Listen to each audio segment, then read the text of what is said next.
The What Do You Do podcast with Matt and Al.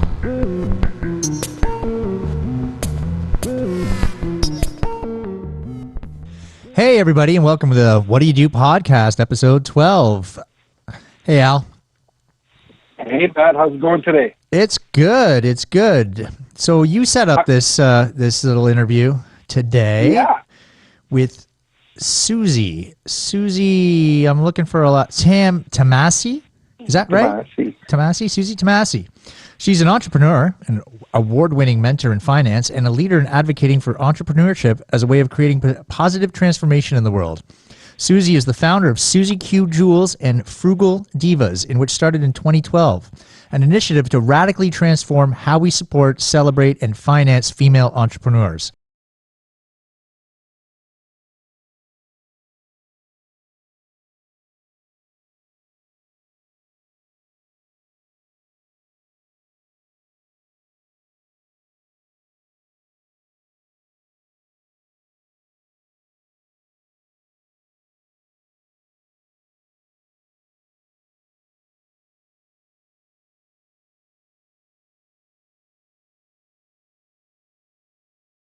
Currently based in Toronto, she's been organizing events for the past 9 years, started a jewelry designer using recycled items for the past 9 years, and is involved in her own mini empire with a virtual consignment shop now open a new clothing line under Suzy Q Jewels and Frugal Divas, Empowered in Heels, Women on Biz, Durham in Divas Facebook. Hey, Suzy, how's it going? Hi, thank you so much for having me on your podcast. It's an honor to be here to share my passion and my business, which is my passion, of course.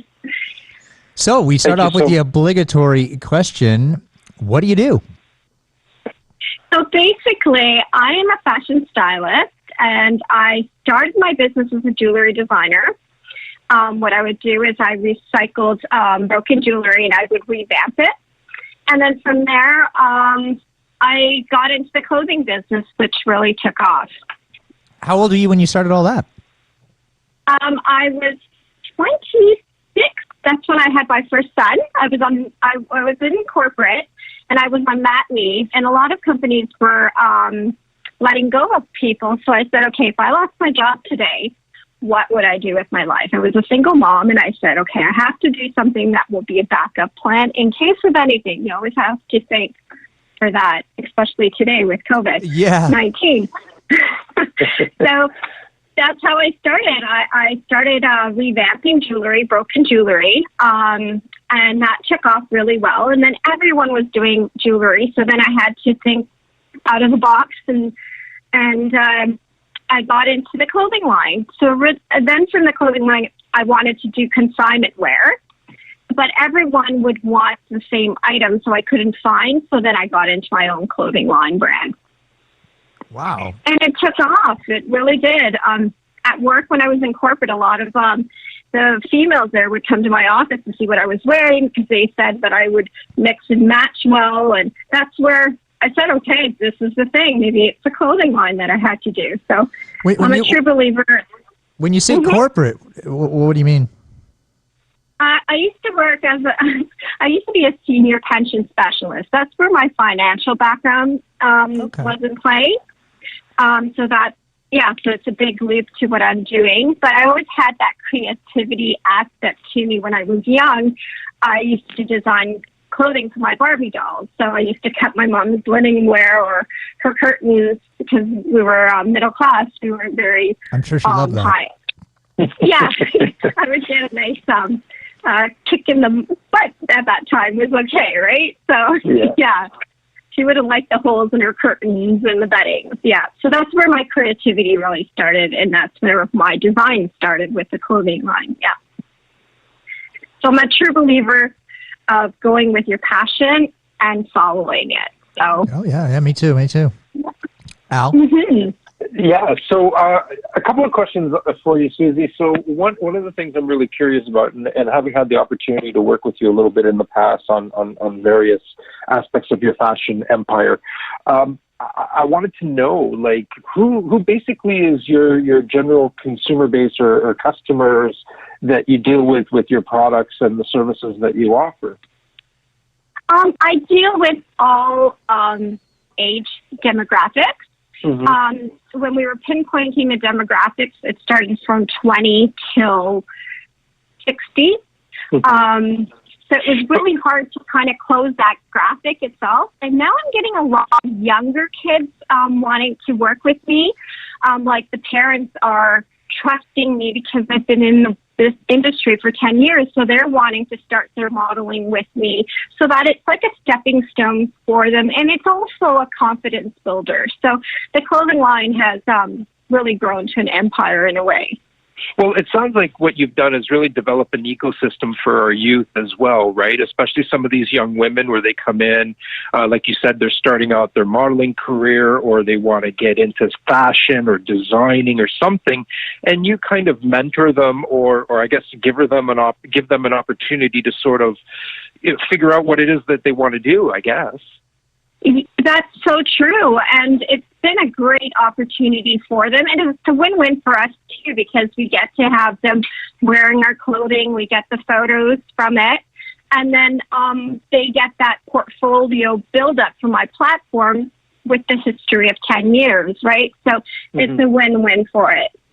Well, what it is you give them a certain level of credibility in an industry that's very much cutthroat and very, well, let's just say they don't play very nice. You know, there's a lot of negative aspects of the industry. So you give them a safe environment to work in and to develop in and things like that. So that's really what drew me to you. And I guess what really interested me in wanting to invite you to the podcast is I wanted to give you an opportunity to kind of discuss some of the stuff that you do with the youth and how you help them out. And I think really the people on the show, I wanted to expose them to really kind of, you know, be curious about what it is that you do as well, and maybe go out there and check out some of the events that you've done.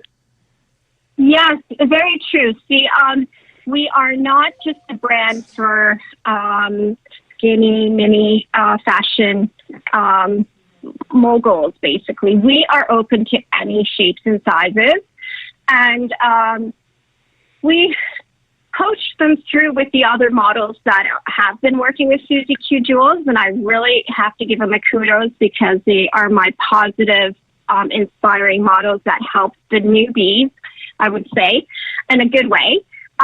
And how to walk and how to, you know, what kind of runway we're doing. We do our training on the spot sometimes, so they kind of coach them through.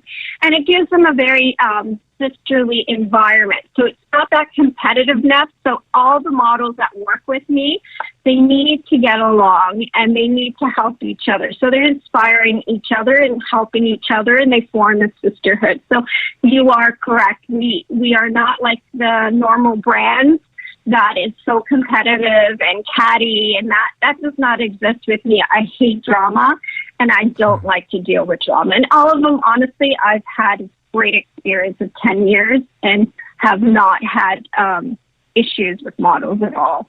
And we try to inspire each other, right? Yeah. So teamwork is a big part. Tell me about your recycling your clothing and giving back to our community part here, because my wife has a lot of clothing. Yeah, so basically that is something when I started the business, I wanted to do the consignment because portions of those sales would go to the women's shelters. But a lot of it, I could not find the same item, so they would sell really fast. So what now we do is I'm a fashion stylist, so I do zooming, Zoom styling, or closet editing.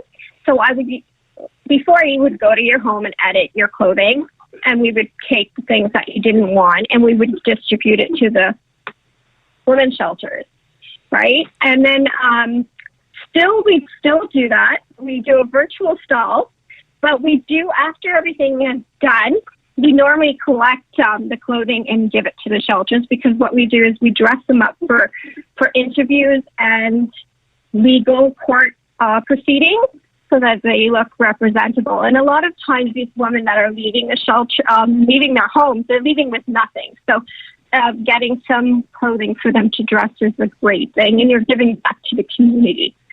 And we used to do once a year walk and donate. So We did it for the Red Door in Toronto, and we do it yearly. We're going to do one in Durham, that everyone would bring 10 items of their closet that they're not using. They could trade it in for 10 other items, or they can donate it to the shelters. So either way. Huh. Yeah. So I always tell people, if you have extra clothing that you're not using, please think of the shelters because they're the ones that need it. But a lot of shelters don't have the room and space for it. So either it's best for them to give it to me so that I can recycle it properly for them, or resell it if I can, and then give them a portion of the sale, and then or give back to the shelters in a different way. So you do everything online, like you don't have an actual storefront? No, I used to have a storefront in Vaughan on Highway 7 and Weston Road, but I found it very hard to have it. It's the brick and mortar cost, right? Yeah. And luckily, thank God, I don't have it today because you'd really be. If I was in the business today, I don't know how I would do it. So I have to give thanks to God. It's been 2 years that we let go of the boutique because it was a great thing because we used to do workshops for women, and we would have a legal aid come in and help the women prepare their documents for legal aspects, but it was a very cost-consuming space too. So right now I have a studio at home. I moved to Durham, so that's where we're having the most of the clothing that we had at the boutique. And then most of it I try to do online. So most of the stuff I have is samples of what we have online. And you said you'd have legal advice there. Is that for like battered women and things like that? Yeah. So what we do is we have one paralegal that comes once a month, and we help some ladies that have gone through issues through abuse and that are doing their legal paperwork because lawyers right now are so expensive, and with legal aid changes, they've really knocked off a lot of legal aid for women, for victims. I have a friend going through that right now. Yeah. So if they own a house, they are not entitled to legal aid, which is ridiculous because even rent right now, compared to a mortgage, it's probably better to have a mortgage, right? So, yeah, there's a lot of things that we're trying to fight through with legal aid itself. I don't know. I find that there's more benefits for the abusers than the victims sometimes. So For sure. Yeah. So it's a big hurdle we are trying to work with. Hopefully the government will take something in play and change it, but, we got to go with what they have, right? Mm-hmm. So, Suzy, now that you don't have a location, and you're working from home, obviously, but I mean, obviously you run events and things like that. Can you tell us a little bit about some of these events that you do? I mean, you have usually, I think Divas of Durham is one of your events, and you have a few others, if I'm not mistaken. Could you maybe tell us and the audience a little bit more about these kinds of shows that you put on? Yes, we do. We have different events. We have our Glam It Up parties, which is women that come in and they have different services like a makeup artist, a photographer, and our little mini fashion show. They're glam night ladies wanting to dress up in our attire, and we have photos done. We also have a large event of runway fashion shows in which we have a signature walk that actually breaks down the cycle of abuse. And a lot of corporate companies book us for that. And then we also have the events from Woodbridge Cruiser, which is a summer event. Once a month we would go there and do a fashion show. We have also the Diversity City Hall event. That is a multicultural fashion show that we do for around the world costumes, and then we feature our fashion show with our brand. And we have the Divas in Durham that we do yearly. Mm-hmm. And how are you coping with the whole isolation COVID-19 situation? Are you doing anything virtual, or how are you adapting your events to? Because obviously everybody's canceling everything, right? Yeah, a lot of shows have been canceled. We are still doing the diversity show, which was supposed to be for the City Hall. We're doing a virtual casting right now. So if anyone wants to cast, please go ahead, check out Diversity at Moxie Canada. That's still in effect. We were supposed to do it in July. We've moved it to August. And if in August, then we'll keep the videos that we have received and just do a virtual fashion shoot through that. I hope we can do it live, but, we have to work with what's happening today, right? Yeah. And the Woodbridge Cruiser was an outdoor event also, so we're not sure what we're going to do with that. So we're working on ideas, and if anyone knows anything, please contact me so that we can keep it going.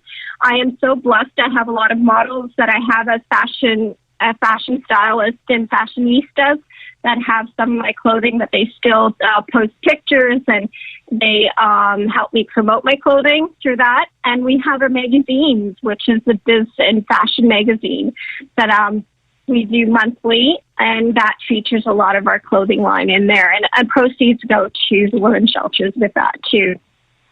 The magazine, is that an online magazine, or is there like a paper version? It's both.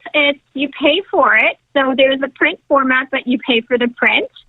And there's a digital format too, which is like $9.99, and a portion of that goes to the shelters. So it's a win-win for the shelter itself. Mm-hmm. How do don't you keep any money? Well, I do. It's 20% we give to the shelters, right? So clothing. You got to eat, right? Yeah. I have a family, and I'm a single mom, so I have a family and a roof to put on here. So yes, there is profit that is earned. That's why I couldn't do it full-based nonprofit. So there is a profit portion and a nonprofit portion to it. Yeah. So 20% goes to the shelters itself. So I couldn't give more. So yeah. Yeah, but 20% is still a significant amount of your take home, right? I mean, like, let's be honest here. A lot of people give a lot less than that for little, like these. You're giving a tremendous amount back to the community, and I think that's what I found really compelling about your story, is that you are so generous in that sense. You're helping a lot of people around you, a lot of our youth, a lot of women in difficult situations, and you're basically taking, stuff that people are throwing away, clothing and things like that you're recycling, you're fixing up, and you're giving that back to the community so that people can get back on their feet. So to me, I mean, that's such a tremendous, heartfelt story right now, especially in times like this where people are at home, they're in isolation, and you do so much good. Even I've seen the work that you're doing online right now. Even in this current situation, you still manage to have an impact on your community, which is just phenomenal. Well, yeah, I try to encourage them. We have this contest going. It's a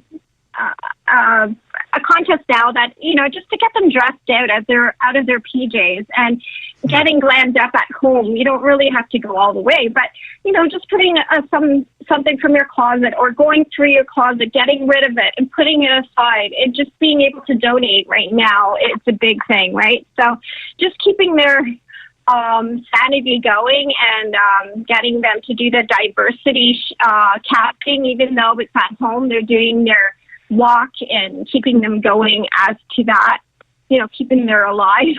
A lot of moms keeping them focused too, right? Because at some point there will be a return to normalcy, and we're going to have to be ready and be sharp. Like some folks are taking the opportunity right now to kind of recycle themselves, and some people are going reinvent. Thank you so much, Matt. That is the word I was looking for. Reinvent themselves, and that's exactly what I think is an opportunity for a lot of people right now. Is just take a step back, reflect, and kind of refocus. It's so true. It's a time for you to really see what you want to do in your life. And that's probably what I found with me. When I opened the clothing line, I really wanted to give back. Like the jewelry, I would make money, but I didn't feel I was giving back to the community. With the clothing line, I feel I'm making a difference. And it really, really rewards me to be able to do that, because what my true goal is to stop the cycle of abuse. And if we can get counseling for the mothers and the children when they're young, it won't occur afterwards in life, right? Because a lot of people look at abusers as bad people, but if you look at the logistics, it's a previous past that they had and that they learned that way. Either they become a victim or an abuser, right? So that's where I do not have sympathy for the abusers. I'm sorry. I know. I came from that kind of family, and no. Yeah. No, you choose. Well, you choose the path you take. Yeah, well, my father, I can give you a very good example. My father was an alcoholic, and when he drank, he was an abuser. He was really, he would hit my mom, literally. And I remember going to the shelters. But it's because of his previous past. His parents were very demanding, and they used to be very abusive. So that's what he learned. Yeah, but you didn't become an abuser. Right? So you grew up in it, and you chose the path not to. Myself as well. Right. Yeah, so that's where you need to know the right things and the bad things, right? And then you need to restructure it to the positive things, right? So that's where my father lacked it. He took it to the alcohol, in which it triggered his bad aspects of him. But if you met him without alcohol, he was a wonderful person, right? So that's why I kind of have that little sympathy of the abusers. But yeah, there is some that I do not have sympathy, honestly, and it's counseling. If you can get it, I saw it with my son. This is a very good example, is that he used to pick up, I was married before and he was abusive. So my son picked up a couple of those things, and if I wouldn't have taken him out of that environment, today I don't know where he would be. Either he would be an abuser himself, right? So that's where I think it really matters in where you live and the aspects of what you're learning to cope with yourself, right? Yeah. And your anger, right? Because if you use your anger towards a person, it's not correct, right? Either for a female or a male, you can't use that anger in a wrong way, right? No, yeah, I agree with you. I'm not a very sympathetic person by nature. Yeah. It took me a while. I used to hate my dad. I used to think he was a monster, honestly, until he died. And then I started to look at his previous past and his parents and whatever, and then I kind of understood and matured. Yeah. And I said, okay, you know what? Yeah, maybe I am more sympathetic than you, but that's where I kind of got to know. No, I hear you. You can look at the past and you go, oh, okay, I can see why that person became that way. But I didn't, so what the heck was your problem? Yeah, and it's me. Yeah. And I think it's because we're a greater person and we're smarter, and we don't want to have that for our kids, and we don't want to be that example for the future, right? Well, I specifically never had children because of it. I think you guys are touching on a really important theme right now, and the theme is about breaking the cycle of abuse. And, there are different approaches, there are different, schools of thought around how to do that. And I think you both clearly exemplify that is based on personal situations, you chose a different path to break that cycle, right? Matt, to your point just now, you said, hey, I chose not to have children because I wanted to break that cycle. Suzy, you took a different approach. You took your son out of the environment and with counseling and other. So each of you chose a different approach, but in the end, accomplished what was the theme, which was breaking that cycle. Yes, like breaking that cycle, right? That's right.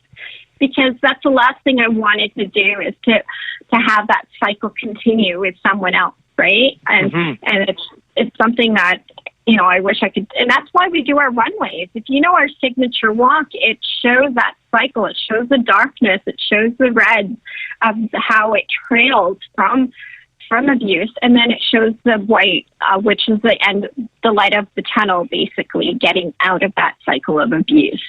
And we always have a child in our fashion show just to show that how it affects the children and how they carry it. and they adapt to it because I adapted to it. I saw my mom, how she just ignored it and continued onwards. And then I fell into it, and I thought I would never fall into it, but I did. So it's something that you kind of carry and you kind of adjust to. I don't know if you understand it. Yeah, no, I do, because my friend fell into the same situation, grew up with abuse, and then fell into a relationship with abuse. And I'm like, that's interesting that you can, even though you know what you're looking at, you just instinctively fall into it, I guess. Yeah, and I used to say as a kid, I would never put up with that. I would never do this. And if you read my story and Empowered in Heels, it tells you why I call my company Suzy Q Jewels, because I see everyone as a gem and they deserve to shine, basically. So I shouldn't say I don't have sympathy. I always sympathize with the woman. Usually, no matter what the situation is, I'm like, I'm a guy. I know what a jerk guys can be. Yeah. But that's my own take on it. It's sad to say, but abuse also happens to men too now these days. So it's like it's something that's not told about, and it does exist. So for me, I'm all for the women, and I think I'm always going to be like that. But there is cases. There is cases for men that have been abused, and it's a big thing right now. So it's a hush thing. Like women abuse used to be a hush hush thing, and it still is. Tell you. No, I agree. It's just like you know, white lives matter. Like, come on, really, dude? Like, let's not fix the big hole in the boat. Let's concentrate on this tiny hole over here. I don't buy it. You know, even men are usually abused by other men. So the destroyer is still the same, no matter what. It's rare that men are abused by women. I have seen it. I have actually seen it firsthand. And that lady was crazy. But just go away. It's easier for men to just pick up and leave, I think, than it is for women. They end up trapped in the situation. Yeah, it's that maternal instinct, right? Yeah. So you grow up with this maternal instinct of, you can change this person, or, you still have faith and hope, and you try different ways to changing that person. But at the end of the day, you can't change that person if that person doesn't want to change, right? So it's like me. If I didn't want to change to be a better person, I could have been my father, but I did not choose that, right? Same thing as you. So, I think it's a really empowering thing to know that you have control of your life, and you don't need millions to be a better person. You just need to know what's right and wrong, right? Pretty much, what you want to be, and what you want to bring to life with you, right? I think that's really exciting. I mean, just the whole conversation we've had today. Around the various topics, the abuse and the entrepreneurship, and a little bit about the isolation situation that we're in right now. What's interesting though is that, and the listeners don't really know this, but having brought you guys together in today's podcast, I wasn't really sure how it would go, because Matt I know really well. I've known Matt a very long time, Suzy. I'm a bit of a jerk, because I think is what he's getting at. and I was like, okay, I know we've got two strong personalities in the room today, so I was very curious to see how it was going to go. But I'm really happy that we were able to share and share experiences today, especially around such a hot button topic like. Well, no, I'm super impressed of what she's doing for women. I think I love that. Like, that's. I knew you would. It's a great thing to share these things, because it gives hope to other people that are in that situation. And my mom, when I was going to with my husband, I did give him 3 tries. And she still said, you're still not going to find a good father for your kids. But honestly, I'd rather be alone than be with someone that is not going to give a good example to my kids. So there is a fine point to it, right? So this is a great thing for other people that are going through what I went through, to get out of that cycle and think of your kids. Even though your parents may be old school and think that you have to stay in a relationship. But honestly, you're losing yourself and you're not doing good for the kids. So there's no think of that. there's no ever reason to be unhappy. No, there isn't. And you live once, right? So why not make it your fulfillment of life and make it something that you can do good in it, right? So balance is key to everything. And gratitude. I always give thanks to God every day because I saw the light, and my son was 12 and I had to see him do it to me. So that was my eye opener. And I said, no, I'm not going to do this to him anymore. No, I'm getting him out of the cycle. So yeah, for me, it was a very empowering thing.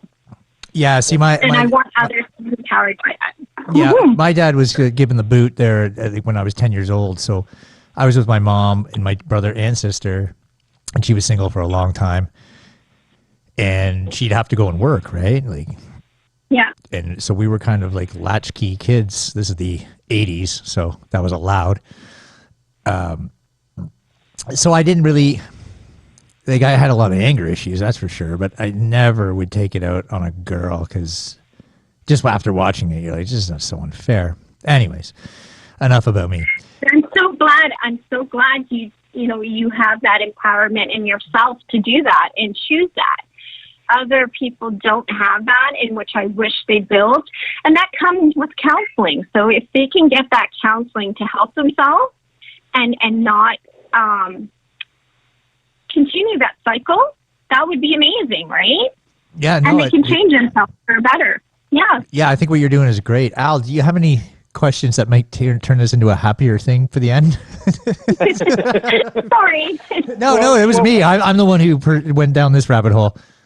I think I think what we can really showcase on today is the fact that, Suzy, you're very much an enabler for the community, for these people to find that catalyst of change in their lives so that they can, find a happier situation, right? Like, I'm sure through your events, through your enterprising, and all the different things that you do in the community, I'm sure you've enabled so many families to take a turn in the right direction. And like, kudos to you for everything that you do. Like, I really can't thank you enough. Wanting to have you on the show, I think, was just the beginning of a lot of things that I'm hoping we'll be able to help you with, because I think you're just one of these key people in our communities that we just really need to showcase and highlight and say, hey, look, there are a lot of good people out there, and they're thinking of other people a lot more than they're thinking of themselves.